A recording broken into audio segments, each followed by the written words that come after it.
স্থানীয় খবর। আসসালামু আলাইকুম। বাংলাদেশ বেতার সিলেট খবর পড়ছি গুলজার আহমেদ। গণপ্রজাতন্ত্রী বাংলাদেশ সরকারের স্বরাষ্ট্র মন্ত্রণালয় ও কৃষি মন্ত্রণালয়ের দায়িত্বে নিয়োজিত উপদেষ্টা লেফটেন্যান্ট জেনারেল অবসরপ্রাপ্ত মোহাম্মদ জাহাঙ্গীর আলম চৌধুরী সরকারি সফরে আজ বিকেলে সিলেটে আসছেন। তিনি আগামীকাল সকাল 10টায় বিজিবি সেক্টর হেডকোয়ার্টার্স পরিদর্শন করবেন। সকাল 11টায় সিলেট পুলিশ লাইন পরিদর্শন করবেন। দুপুরে সিলেট জেলা প্রশাসক কার্যালয়ের সম্মেলন কক্ষে সিলেট বিভাগের সকল জেলা প্রশাসক ও পুলিশ সুপার, সশস্ত্র বাহিনী, police, rapid action battalion RAB, border guard Bangladesh BGB, Ansar, কারা অধিদপ্তর, ফায়ার সার্ভিস ও সিভিল ডিফেন্স অধিদপ্তর, ইমিগ্রেশন ও পাসপোর্ট অধিদপ্তর, মাদকদ্রব্য নিয়ন্ত্রণ অধিদপ্তর এবং কৃষি মন্ত্রণালয়ের আওতাধীন সিলেট জেলার দপ্তর ও সংস্থার কর্মকর্তাদের সাথে মতবিনিময় সভায় অংশগ্রহণ করবেন। বিকেলে সিলেট ক্যান্টনমেন্ট পরিদর্শন করবেন তিনি। আন্তর্জাতিক গুম প্রতিরোধ দিবস ছিল গতকাল। ক্যালেন্ডারটি হয়তো একটি তারিখ মাত্র, কিন্তু শত শত নিখোঁজ মানুষের পরিবারের কাছে এটি এক যন্ত্রণাদায়ক স্মৃতির দিন। কারো বাবা, কারো ভাই, কারো সন্তান, কেউ আর ফেরেননি ঘরে।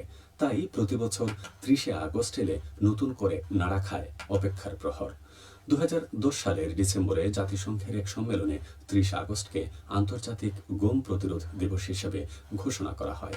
মূল উদ্দেশ্য ছিল গুম নামক মানবতাবিরোধী অপরাধকে বিশ্বমঞ্চে তুলে ধরা এবং রাষ্ট্রগুলোর উপর জবাবদিহিতার চাপ সৃষ্টি করা। পরের বছর থেকেই বাংলাদেশে দিনটি পালিত হতে থাকে। বাংলাদেশের গুমের ইতিহাস খুব বেশি পুরনো নয়, কিন্তু তা তীব্রভাবে আলোচিত। বিশেষ করে আওয়ামী লীগ আমলে বিরোধী রাজনৈতিক নেতাকর্মী, মানবাধিকার কর্মী, এমনকি সাংবাদিকদের গুমের ঘটনা আলোচনায় আসে। পরিবারের সদস্যদের অভিযোগ, বেশিরভাগ ক্ষেত্রেই আইনশৃঙ্খলা বাহিনীর পরিচয়ে মানুষ তুলে নিয়ে যাওয়া হয়েছে, কিন্তু পরে আর খোঁজ মেলেনি। জুলাই 2024-এ গণ অভ্যুত্থানের পর এই আলোচনায় নতুন মাত্রা যোগ হয়। অন্তর্বর্তী সরকার এখন গুমের ঘটনা তদন্ত করছে। গত 28শে আগস্ট গুম প্রতিরোধ, প্রতিকার ও সুরক্ষা অধ্যাদেশ 2025-এর খসড়া নীতিগত অনুমোদন দিয়েছে উপদেষ্টা পরিষদ। এই অধ্যাদেশে আরও অধিকতর পর্যালোচনা শেষে চূড়ান্ত অনুমোদন দেওয়া হবে বলে জানানো হয়। এদিকে দিবসটি উপলক্ষে নগরের চৌহাট্টায় কেন্দ্রীয় শহীদ মিনারে আমরা গুম পরিবারের মানববন্ধন অনুষ্ঠিত হয়েছে। মানববন্ধনে গুমের শিকার সিলেটের নেতাদের স্বজনরা গুম হওয়া ব্যক্তিদের দ্রুত তাদের কাছে ফিরে দেওয়ার জোর দাবি জানান। দিবসটি উপলক্ষে মানববন্ধন ও সমাবেশ অনুষ্ঠিত হয়েছে গতকাল মৌলভীবাজারের চৌমোহনায়। পরে একই স্থানে অনুষ্ঠিত হয় সমাবেশ। এ সময় বক্তারা গুম হওয়া ব্যক্তিদের দ্রুত সন্ধান, গুমের শিকার ব্যক্তি ও পরিবারকে ক্ষতিপূরণ প্রদান, গুমের সাথে জড়িত ব্যক্তিদের বিচারের আওতায় আনা এবং গুম সংক্রান্ত আইন দ্রুত কার্যকর করতে সরকারের প্রতি আহ্বান জানান। এতে বিভিন্ন রাজনৈতিক ও সামাজিক সংগঠনের নেতৃবর্গ, শিক্ষার্থী, শিক্ষক, অভিভাবকগণ উপস্থিত ছিলেন। বাংলাদেশ হিউম্যান রাইটস ফাউন্ডেশন এর আয়োজন করে। পবিত্র ঈদে মিলাদুন্নবী উপলক্ষে বিভিন্ন মাদ্রাসার শিক্ষার্থীদের মধ্যে ইসলামী সাংস্কৃতিক প্রতিযোগিতা অনুষ্ঠিত হয়েছে গতকাল মৌলভীবাজারে। এম সাইফুর রহমান অডিটোরিয়ামে অনুষ্ঠিত প্রতিযোগিতায় 5টি ইভেন্টে 60 জন শিক্ষার্থী অংশ নেয়। এর মধ্যে 15 জনকে বিজয়ী ঘোষণা করা হয়। জেলা ইসলামিক ফাউন্ডেশনের আয়োজন করে। সিলেটের কানাইঘাট, জৈন্তাপুর, জকিগঞ্জ উপজেলার সীমান্তে পৃথক অভিযানে ভারতীয় অবৈধ পণ্য আটক করেছে বর্ডার গার্ড বাংলাদেশ। জকিগঞ্জ ব্যাটালিয়নের একটি টহল দল কানাইঘাট উপজেলার বড়বন্ধ বাজার এলাকায় অভিযান চালায়। এ সময় মালিকবিহীন অবস্থায় ভারতীয় ট্যাবলেট জব্দ করা হয়। এছাড়া একই দিনে জৈন্তাপুর, লোহাচড়া ও লক্ষ্মীবাজার বিওপির টহল দল সীমান্তবর্তী এলাকায় পৃথক অভিযানে ভারতীয় এলাচ, চা পাতা, ফুলের ঝাড়ু ও সুপারি আটক করে অভিযানে প্রায় 12 লাখ টাকার ভারতীয় পণ্য জব্দ করা হয়েছে। পর্যটকদের দৃষ্টি কাটছে হবিগঞ্জের তেলিয়াপাড়া চা বাগান। এই বাগানের ফাঁড়ি বাগান হল সাতছড়ি চা বাগান। প্রায় 3000 একর পাহাড়ি জমিতে গড়ে ওঠা ফাঁড়িসহ তেলিয়াপাড়া চা বাগানটি দর্শনে মুগ্ধ হবেন পর্যটকরা। বাগানটি প্রকৃতিতে আলাদা দ্যুতি ছড়াচ্ছে।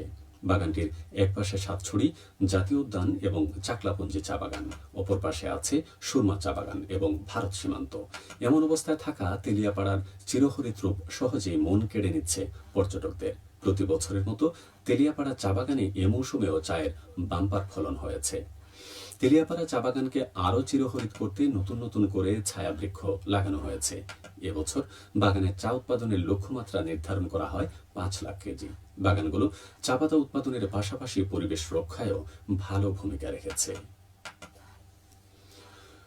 বাংলাদেশ ও নেদারল্যান্ডসের মধ্যকার 3 ম্যাচের টি-20 সিরিজের প্রথম ম্যাচটি মাঠে গড়িয়েছে গতকাল। সিলেট আন্তর্জাতিক ক্রিকেট স্টেডিয়ামে সন্ধে 6টায় ম্যাচটি শুরু হয়। টসে জিতে প্রথমে বল করার সিদ্ধান্ত নেয় স্বাগতিক বাংলাদেশ।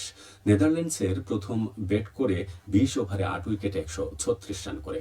জবাবে বাংলাদেশ 13 ওভার 3 বলে 2 উইকেট হারিয়ে 138 রান করে সহজ জয় পায় বাংলাদেশ। এই জয়ে সিরিজে 1-0 ব্যবধানে এগিয়ে গেল বাংলাদেশ। আগামীকাল একই ভেন্যুতে সিরিজের দ্বিতীয় টি-20 ম্যাচ খেলতে নামবে বাংলাদেশ ও নেদারল্যান্ডস। জুলাই শহীদ স্মৃতি জেলা প্রশাসক গোল্ড কাপ ফুটবল টুর্নামেন্ট শুরু হয়েছে গতকাল হবিগঞ্জে। টুর্নামেন্টের উদ্বোধন করেন জেলা প্রশাসক ডক্টর মোহাম্মদ ফরিদুর রহমান। উদ্বোধনী খেলায় অংশগ্রহণ করে বানিয়াচং উপজেলা ও চুনারুঘাট উপজেলা একাদশ। টুর্নামেন্টে 9টি উপজেলা ও পৌরসভা একাদশ অংশগ্রহণ করবে। আগামী 10 সেপ্টেম্বর টুর্নামেন্টের ফাইনাল খেলা অনুষ্ঠিত হবে। সবশেষ আবহাওয়া। সন্ধ্যা 6টা পর্যন্ত পূর্বাভাসে বলা হয়েছে সিলেট সহ পার্শ্ববর্তী এলাকায় আজ কোনো সতর্কবাণী নেই এবং কোনো সংকেতও দেখাতে হবে না। আজ সিলেটে সূর্যোদয় হয়েছে 5টা 33 মিনিটে এবং সূর্য অস্ত যাবে 6টা 12 মিনিটে। সংবাদ শেষ হলো। আমাদের পরবর্তী স্থানীয় সংবাদ প্রচারিত হবে বিকেল 4টা 30 মিনিটে।